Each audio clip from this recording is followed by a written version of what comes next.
I'm moving in with my parents if you object. We're getting a divorce out of nowhere. My husband Bob casually dropped the bomb. What do you mean by that? It's just as I said. I'm going to use that $3 million as I see fit. I've decided to build a duplex with that money. That's all there is to it. He continued with an air of nonchalance. I was dumbfounded that Bob was so casually discussing spending the $3 million I inherited from my mother's estate. Construction will start next month, and once it's done, we're moving. Prepare accordingly. In the meantime, I'm going to invite my parents over, so you better take good care of them. If you object, we're getting a divorce. Remember, I'm the head of this household, which means I'm the boss. I'll say it again, if you can't follow my lead, we're getting a divorce, he asserted. I stared at Bob, trying to gauge if he was in his right mind. All right, but you're going to regret this, I managed to utter. Shut up, you worthless wife, Bob retorted confidently, probably assuming I'd cave as usual. He walked out the front door. Of course, I didn't follow him. 3 days later, my name is Catherine. I'm 40, working as a freelance writer. I met Bob at work when I was still employed at a publishing company in New York. Back then, I was 27, and Bob was 29. We quickly became serious and decided to live together, getting officially registered about 6 months later. We had children right away, and life was pretty rhythmic and harmonious. Currently, we're renting a place, but once the kids grow up a bit more, we plan to build a house. I was satisfied with our life, but sometimes misfortune strikes when least expected. My mother was suddenly diagnosed with an incurable illness, so advanced that the only thing left to do was to make sure she was comfortable. When I say satisfied with life, I'm talking about my immediate family, my husband, and children. But when it comes to parents, it's a different story. My dad passed away when I was in high school due to illness. Thankfully, we owned our house, and with my father's insurance, the mortgage was paid off. My mom had a job, so we weren't financially struggling.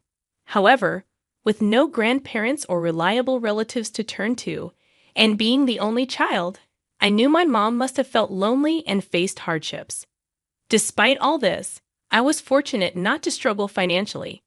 I even went to college and, after getting a job, contributed a bit to the household. I was able to focus on my passion without many constraints. When I got married, I moved out of my childhood home.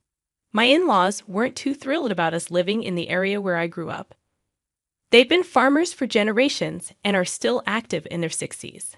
I admire their work ethic, but they have outdated views, especially regarding gender roles. Bob moved to New York for college, and after graduating, he got a job there, where he met and married me. His parents didn't like this. "Quit your job and help us out on the farm, Catherine," his dad would say even before we got married. I have my job too, so I can't move back. And what would I do there anyway? There's no work for me in Nebraska. Bob said that and managed to persuade my in-laws. They grudgingly allowed us to continue living in this town where my family is from. However, every time something happened, they would call me and complain. While my parents made various compromises for us, I knew it was annoying, but I thought, well, it can't be helped, and put up with it. I understood that my mother appreciated having her daughter and son-in-law nearby, and I tried to be considerate to my in-laws, thinking of it as a way to show gratitude to both sets of parents, which helped me endure it. On the other hand, my in-laws made several aggravating remarks in the past. When our eldest daughter, Lily, was born, the first thing they said was, "Why didn't you give birth to a male hair? And on top of not living with us, you can't even have a boy. Why did Bob choose a wife like you?" They said all this before even offering congratulations. Bob responded, "People in the countryside have those values. Just let them say what they want." I was annoyed, but I decided to ignore their comments, understanding that we came from different backgrounds. A year later, when our son James was born, there were cheers of "well done," and now I can finally accept you as a part of the Smith family. I was surprised when they added, "Bring him over to show everyone." After all, to get to my in-laws' place, you'd need to take a plane and then a train, which at the very least takes 4 hours. There was no way I could take a newborn and a 1-year-old that far. Bob seemed to want to go and show off to his parents, perhaps because they praised him, but I said, "Aren't you worried about your own kids? It's nice if your parents want to see them, but there's no way I'm taking them. If you insist on going, I'll leave this house." After hearing that, he finally gave up. I even had to remind my in-laws of the consequences, asking them if they were okay if something happened to their hair, after which they begrudgingly gave in. But they were relentless in their phone calls to me. Still, I endured it all for the sake of protecting my children. In the end, my in-laws never did come up. The reason, of course, was the distance from their home. It's an hour's drive to the nearest train station, a 2-hour train ride with a few transfers to the closest airport station, and then another hour by plane. Just the travel time is 4 hours, but considering layovers, you'd probably need an additional 2 hours or so. In other words, it takes a good half day to travel. Even for the sake of their grandkids, for my in-laws who hardly ever leave their hometown, the distance felt like they were traveling to the other side of the world. It was a pity that we couldn't let them see their grandchild very often because of the distance. However, since they didn't come to visit either, we compromised on this matter and made an effort to send lots of photos and show our concern. The first time we took our kids to visit my husband's parents was after they started kindergarten. Figuring it was about time, Bob adjusted his work schedule and chose a time outside the peak holiday season to ensure a smoother trip. My in-laws seemed delighted, but it was primarily directed towards their grandson James. They almost completely ignored our daughter. This made me feel uncomfortable, and I wished we didn't have to visit again. Around that time, Bob's job became hectic, and it became harder to get time off. Since then, we haven't visited his parents once. I felt genuinely relieved. Since my own parents lived nearby, we visited them regularly. I did feel somewhat guilty about this, but given the way we were treated by my in-laws, I justified it in my mind. Bob seemed okay with it, and though I felt it was a bit irresponsible, we let it be. That was until the recent event when I learned about my mother's illness. Until she passed away, I tried to be with her as much as possible. Whenever she felt better, I would bring the kids to see her, ensuring we had no regrets. My in-laws had complaints about this. "You're always letting them see your mom," they remarked. But never us. I was stunned to hear these words. After all, the situations were entirely different. My mother had limited time left. She was soon going to be gone. Did they really understand this and still have the audacity to say such things? I broke down and spoke to Bob about it, but all he said was, "Maybe it's because I told them over the phone that the kids were visiting their grandma. Just try to bear with it." I felt disappointed in Bob. It had always been this way. Bob always left me to deal with issues related to his in-laws. He simply asked me to bear with them. He never defended me when they said anything against me, and it seemed like he didn't intend to.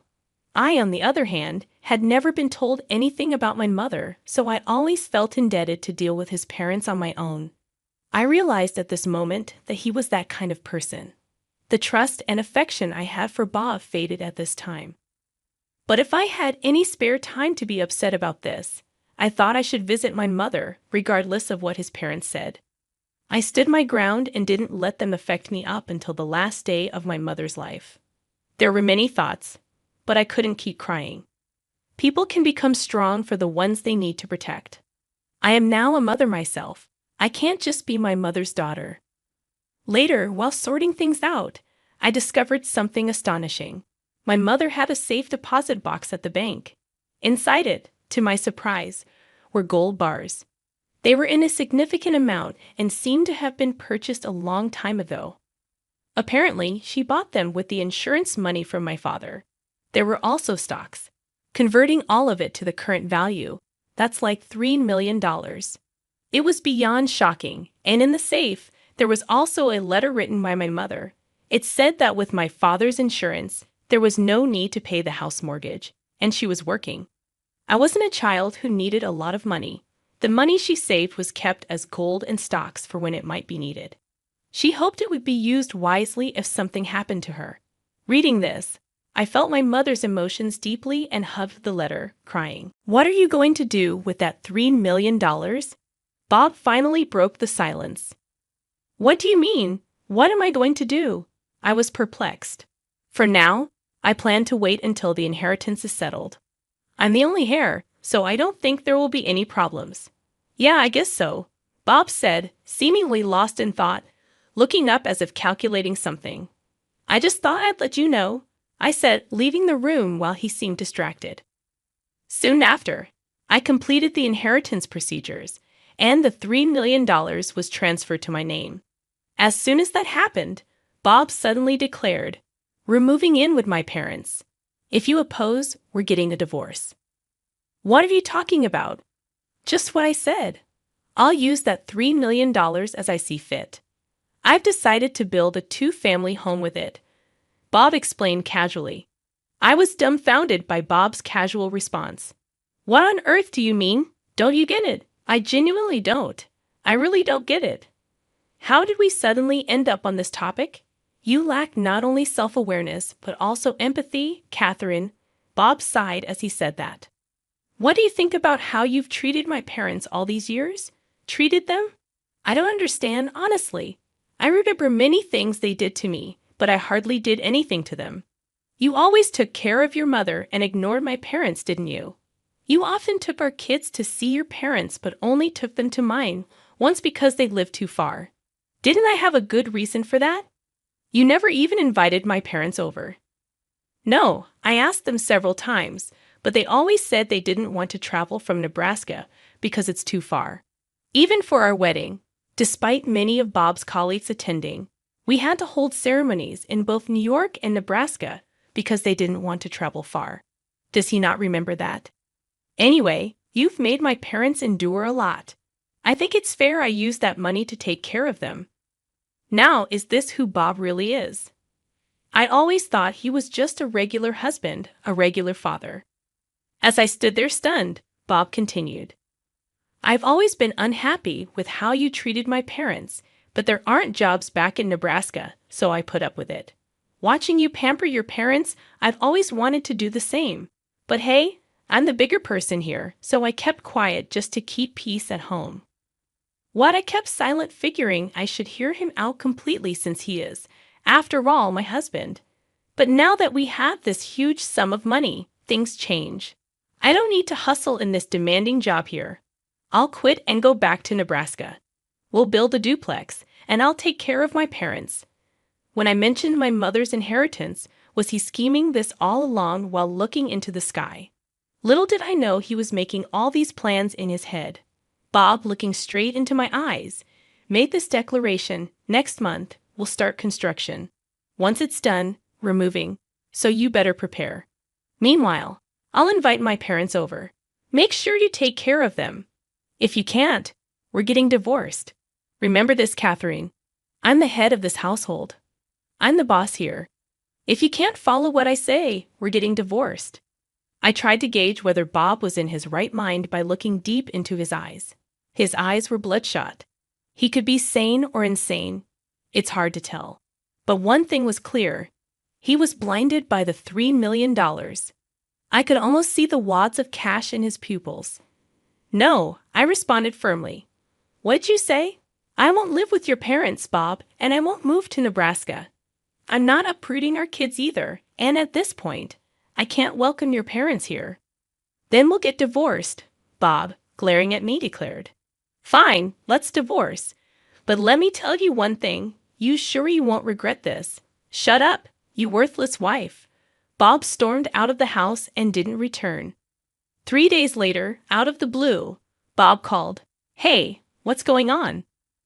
What are you talking about? The golden stocks, the safe deposit box is empty. Ah, that. Well, I moved them elsewhere. It's not strange they aren't there. Why did you do that without telling me? It's my inheritance, Bob. I can do whatever I want with it, can't I? I told you I'd use it as I see fit. Everyone's entitled to their opinion, but I don't recall agreeing to that. Where did you hide it? I didn't hide it. I left it with my attorney. What did you say? I let out a sigh and then kindly explained. When it comes to inheritance, there's this thing called inheritance tax. Inherit something like $3 million. Who knows how much tax will be levied? So I left it with the attorney to sell only the necessary amount to pay the tax. Seems like a reasonable move, so I asked for that during the inheritance procedure, right? Go get it back now and give me the money from the sale. Why should I do that for you? A stranger to me now. What? Bob seemed confused by my words. We're married, aren't we? I sighed again, deciding to clarify kindly. You know you said you wanted a divorce, right? After that, I immediately contacted a divorce attorney, and the proceedings are already underway. Soon, you and I will be strangers. Why did you do something so rash? Weren't you the one who brought up the divorce? That was just a strategy to get you to agree on the inheritance. I was flabbergasted by the audacity to say such a thing so boldly. Anyway, I've already made payments to the lawyer, and if things continue this way, you and I will soon be strangers to each other. Even if we were still married, you would have no rights whatsoever. Hey, we're married. Don't be so cold. Bob's voice was almost tearful. So we'll soon no longer be husband and wife. By the way, I didn't realize until I heard it on this call, but you took the key to the safe deposit box without telling me, didn't you? Bob remained silent. It was an empty box, and I was thinking of canceling it anyway. But if you were trying to take its contents without my knowledge, that's theft. You're calling your husband a thief. You'll soon no longer be husband. But when you took the key, we were still married, right? I'll have to consult with a lawyer about what that means. Upon hearing this, Bob began to shout something incomprehensible over the phone. I can't understand what you're saying, so I'm going to hang up, I said, blocking his number. That night, I got a call from the in-laws. I'd blocked Bob's number, but forgot about theirs. This was their grievance. We've already started demolishing the house for reconstruction, and now you're telling us to stop. You think that's going to fly? We've already hired the contractor. He's told everyone about this big $3 million job he's got. Bring the money now. If you apologize, we'll still accept you as our daughter-in-law. To avoid amidst the chaos, I decided to patiently listen to their ranting. It seemed Bob had already returned to their home and begun reconstruction procedures while I was handling the inheritance. He probably thought if he presented it as a done deal, I'd just go along with it. From what I gathered, they had finished demolishing the old guest house, and the main house was now filled with the guest house's stuff. What are you going to do about it? Come right now and help clean up, they demanded. But I never asked for that, I replied. Have you finished saying what you wanted to? If so, I only have this one thing to say. My divorce with Bob is already finalized. Therefore, you and I are now strangers to each other. Goodbye. I then blocked their number too. I took my children and hid in a different location for safety. As expected, Bob and his parents came to our house and, finding us gone, reported us missing to the police. However, I had already discussed everything with my attorney, including our finalized divorce, the stolen safety deposit box key, and the recorded phone conversations. The lawyer clarified things with the police for me. Distraught, Bob and his parents approached my lawyer, begging him to hand over a letter to me. When the lawyer contacted me about it, I requested that it be forwarded to me. The letter read, "We've asked the contractor to hold off for a bit, and they've only dismantled the old annex so far, but they keep asking when they can resume. I completely forgot about the inheritance tax. Given the tax situation, I want to downsize the reconstruction with whatever budget remains after taxes. Now that you've lost your mother, the only grandparents our kids have are my parents. Please don't deprive them of their grandparents. You should make amends by being kind to my parents, living together. Familial affection will surely develop soon," and other such cringeworthy phrases. Moreover, do you mistakenly think that a woman has to wait 6 months to remarry? There's no such rule for couples. "Let's reconcile immediately," was written, making me roll my eyes even harder. Of course, I had my lawyer relay a firm no to all of Bob's requests, warned him to have no more interactions with me, and alerted him that any further stalking would be reported to the police. According to my lawyer, it seemed Bob had already started the procedures to quit his job.